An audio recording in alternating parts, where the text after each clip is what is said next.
বন্ধুরা, শীতকালে চচ্চড়ি খেতে খুব ভালোই লাগে, তাই আজকে একটু পাঁচমিশালি সবজি দিয়ে আর শাক দিয়ে চচ্চড়ি করেছিলাম অল্প করে। খাওয়ার লোক নেই, আমি আর আমার শাশুড়ি খাই, আমার বর আর ছেলে খাই না। তারপর তৈরি হয়ে স্কুলের পথে বেরিয়ে পড়লাম। আজকে যদিও রোদ উঠেছিল, কিন্তু ঠান্ডাটা ভালোই ছিল। তো গাড়ির জন্য রাস্তায় এসে দাঁড়াতে হয়, একটু দাঁড়ালাম এখানে।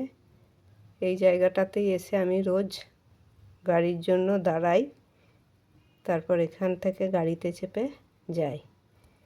তো আমার বর চলেছে ছেলেকে আনতে স্কুল থেকে, আমি দাঁড়িয়ে আছি, এখনও আমার গাড়ি আসেনি। তাই রোদে আজকে এখন সকালে হাওয়াটা অত দিচ্ছে না, কিন্তু বিকেলে যখন ফিরলাম বন্ধুরা, দেখো চারিদিক কীরকম কুয়াশায় ভরে গেছে। তো ঝোড়ো কাক হয়ে স্কুল থেকে ফিরলাম বিকেলে, কুয়াশা ভরে গেছে। তো আজকের ভিডিওটা এতটাই।